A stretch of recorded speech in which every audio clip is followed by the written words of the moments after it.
My dear students, viewers, नमस्कार, जय Hind. Markandeya mission welcome से आज गणतंत्र दिवस के शुभ अवसर पर आप सभी को हृदय से शुभकामना और बधाई। दोस्तों, गणतंत्र दिवस 26 जनवरी भारत के इतिहास में, भारत के राष्ट्रीय जीवन में, भारत की राष्ट्रीय एकता और अखंडता को व्यक्त करने वाला, इसका सांकेतिक प्रतिनिधित्व करने वाला एक बहुत बड़ा प्रतीक है।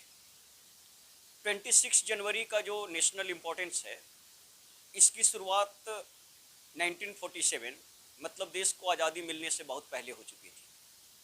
आपको यह स्मरण होना चाहिए कि 1929 में कांग्रेस का एनुअल सेशन लाहौर में रावी नदी के किनारे हुआ था और यहीं पर पंडित जवाहरलाल नेहरू पहली बार कांग्रेस के राष्ट्रीय अध्यक्ष बने थे। और इसके पृष्ठभूमि में साइमन कमीशन का खेल चल रहा था। साइमन कमीशन एक स्टैट्यूटरी कमीशन था जो इंडिया का कॉन्स्टिट्यूशन फ्रेम करने की जिम्मेदारी के साथ भारत आया था। लेकिन चूंकि उसमें कोई भी भारतीय सदस्य नहीं थे, इसलिए भारत के तमाम राजनीतिक दलों ने सहयोग करने से मना कर दिया और साइमन गो बैक का नारा पूरे देश से, जनमानस की ओर से दिया गया। यहाँ यह भी हमें स्मरण रखना चाहिए कि इसी साइमन कमीशन के नेशनल बाइकॉट के मिशन को नेतृत्व देते हुए हमारे राष्ट्र के महान नायक लाला लाजपत राय पुलिस की लाठियों के प्रहार के शिकार हुए और इसी प्रहार की वजह से आगे चलकर कुछ दिनों में इनकी मृत्यु हो गई थी। तो इस साइमन कमीशन के विरोध में ऑल पार्टी कमेटी इंडियन राजनीतिक दलों ने बनाई थी और इस ऑल पार्टी कमेटी के अध्यक्ष थे मोतीलाल नेहरू। और मोतीलाल नेहरू ने भारतीय राजनीतिक दलों की ओर से, भारतीय जनता की ओर से भारत के संविधान का फ्रेमवर्क ड्राफ्ट तैयार किया था। और साइमन कमीशन और all party committee, Simon commission ने अपनी रिपोर्ट तैयार की और भारतीय लोगों की ओर से पंडित मोतीलाल नेहरू के नेतृत्व में ऑल पार्टी कमेटी ने इंडियन कॉन्स्टिट्यूशन का फ्रेम तैयार किया। और इन दोनों के बीच में टसल चल रहा था। भारत के लोगों की मांग थी कि all party committee Motilal Nehru के नेतृत्व में जो इंडियन कॉन्स्टिट्यूशन का फ्रेम तैयार हुआ है उसे लागू किया जाना चाहिए। और सरकार चाह रही थी कि साइमन कमीशन का जो रिपोर्ट है वो लागू होना चाहिए। और इन दोनों के बीच में टसल चल रहा था। इसी बीच में 1929 में कांग्रेस का एनुअल सेशन लाहौर में हुआ, रावी नदी के तट पर। और यहाँ पर कांग्रेस ने पहली बार अपने राजनीतिक जीवन में यह तय किया कि अब हमें ब्रिटिश गवर्नमेंट से कोई एग्रीमेंट या सेटलमेंट के तहत काम नहीं करना है, बल्कि हमें भारत को एक संप्रभु राष्ट्र बनाना है। और पूर्ण स्वराज की पहली बार मांग कांग्रेस की ओर से की गई कि यदि आप all party committee Motilal Nehru के नेतृत्व में जो संविधान का प्रस्तावना हमने तैयार किया है उसको आपने एक्सेप्ट नहीं किया, हम साइमन कमीशन की रिपोर्ट को किसी भी कीमत पर स्वीकार नहीं करेंगे और अब हम पूर्ण स्वराज की ओर आगे बढ़ेंगे और पूर्ण स्वराज से कम हमें कुछ भी स्वीकार नहीं है। इसी सेशन में दोस्तों ये तय किया गया कि अगले साल यानी 1930 में 26 जनवरी को पूरे देश में स्वतंत्रता दिवस सांकेतिक रूप से मनाया जाएगा। और इस देश में पहली बार 1930 में गांव से लेकर दिल्ली तक स्वतंत्रता दिवस सांकेतिक रूप से मनाया गया और यह सिलसिला लगातार चला। अंततः हमें आज़ादी मिली 1947 में। तो 1947 में जो आज़ादी मिली उसे भी हम लोग ट्रांसफ़र ऑफ पावर कहें तो ज़्यादा बेहतर है, क्योंकि सब कुछ समन्वय के साथ हुआ। और जब सब कुछ समन्वय के साथ हो रहा था और सारी परिस्थिति यदि अनुकूल रहती तो हम आज़ादी 26 जनवरी को ही लेते, क्योंकि 1930 से 26 जनवरी को हम लोग राष्ट्रीय दिवस के रूप में, स्वतंत्रता दिवस के रूप में सेलिब्रेट कर रहे थे और ब्रिटिश गवर्नमेंट की पूरी कोशिश होती थी कि 26 जनवरी को ये जो ऑल इंडिया में सेलिब्रेशन हो रहा है, जिससे भारत की राष्ट्रीय भावना मजबूत हो रही है, राष्ट्रीय आंदोलन मजबूत हो रहा है और राष्ट्रीय एकता प्रदर्शित करने का यह जो इन्होंने एक अवसर चुन लिया है, तो उन्होंने पूरी तरह से प्रतिबंध लगा दिया था। तो आप यह माने कि 26 जनवरी को तिरंगा फहराने के लिए, स्वतंत्रता दिवस मनाने के लिए हजारों लोगों को दंडित किया गया, हजारों लोगों को जेलों में डाला गया, अन्य तरह की प्रताड़नाएं दी गई।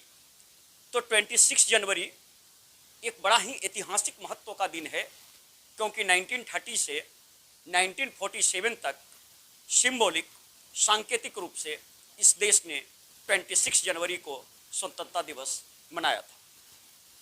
यदि 1947 में सब कुछ योजना के अनुसार ही होता और खास करके मुस्लिम लीग का जो अलगाववादी व्यवहार था, उसका चरम उत्कर्ष 16 अगस्त 1946 को देखने को मिला, जब उन्होंने डायरेक्ट एक्शन, सीधे हिंसा, मारकाट, बलात् व्यवहार के जरिए उन्होंने अपने पाकिस्तान राष्ट्र के निर्माण का जो अभियान चलाया, उससे वातावरण इतना दूषित हो गया, इतना संक्रमित हो गया कि अब उसमें शुभ मुहूर्त देखने का कोई समय नहीं रहा और आनन फानन में चीज़ें तय हुई और हमको आज़ादी मिली 15 अगस्त।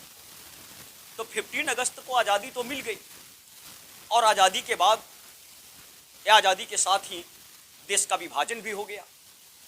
इस विभाजन के घाव को देखते हुए और अन्य कारणों से भी यह जरूरी था कि स्वतंत्रता को, आज़ादी को एक मानक आदर्श के तहत स्थापित किया जाए, इस पर एक मर्यादित अंकुश स्थापित किया जाए।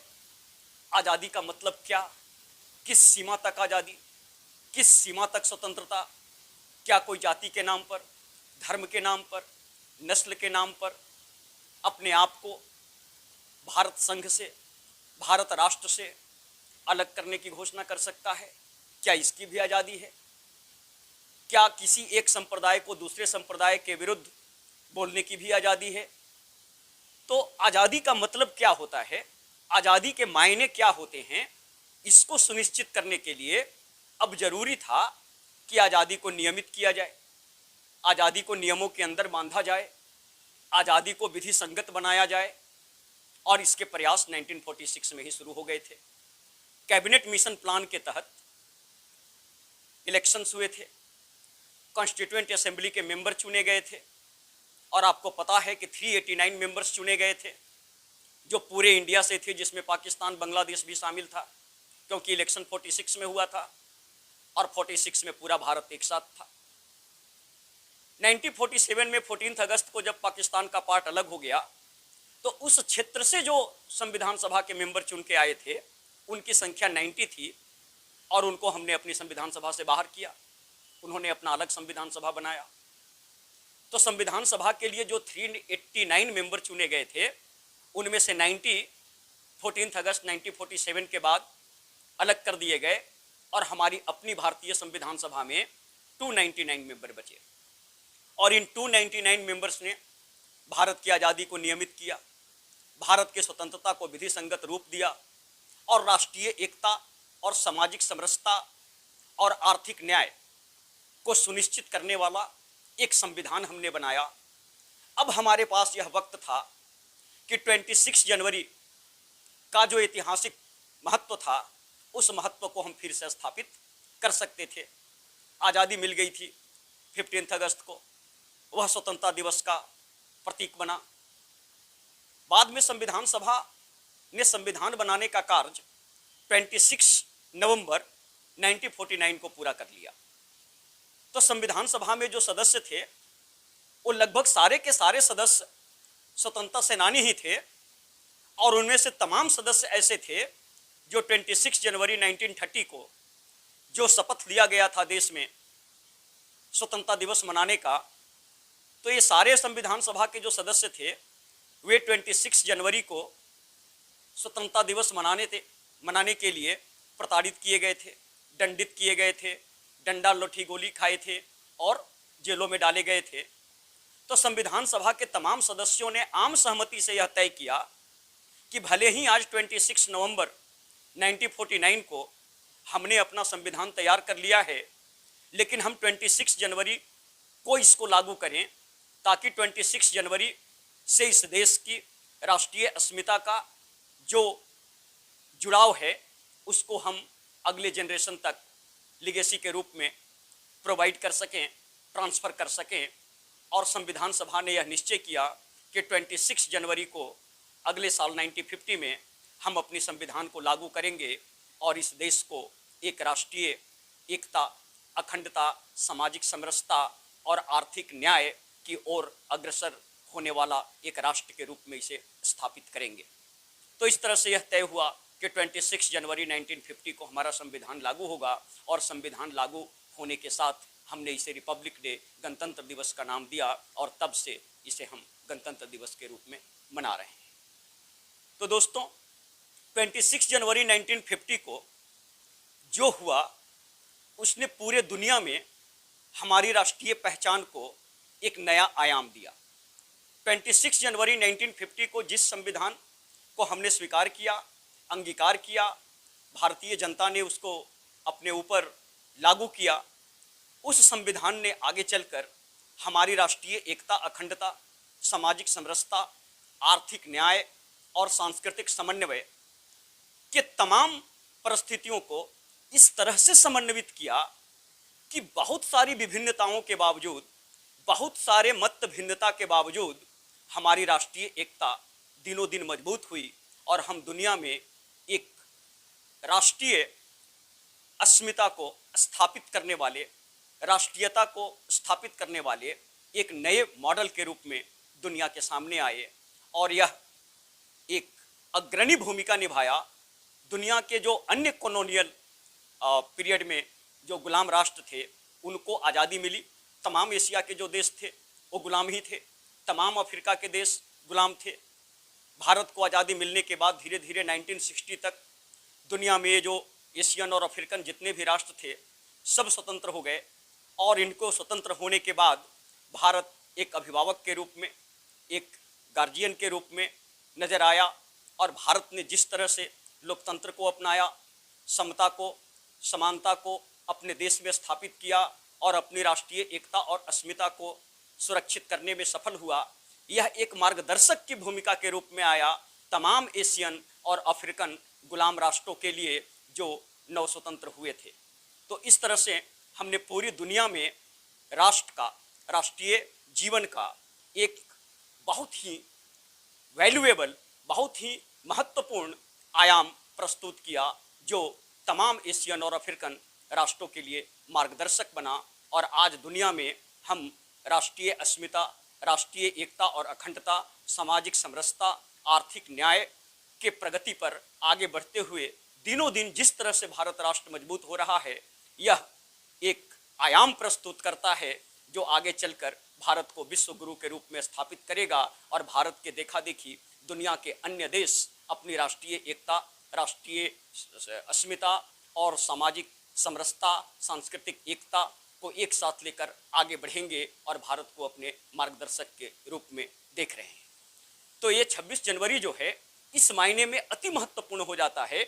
और यहाँ मैं बिल्कुल दावे के साथ और बिल्कुल संजीदगी के साथ यह कहना चाहता हूँ कि 26 जनवरी का जो महत्व है वह 15 अगस्त से भी ज़्यादा है, क्योंकि यह हमें एक राष्ट्र के रूप में स्थापित करता है, यह हमें राष्ट्रीय जीवन में एकता को स्थापित करता है और हमारे सामाजिक, आर्थिक, राजनीतिक और विभिन्न तरह के सांस्कृतिक परिस्थितियों से समन्वय स्थापित करके आगे बढ़ने के लिए मार्ग प्रशस्त करता है। तो ऐसे शुभ अवसर पर आप सबको बहुत बहुत बधाई और शुभकामना।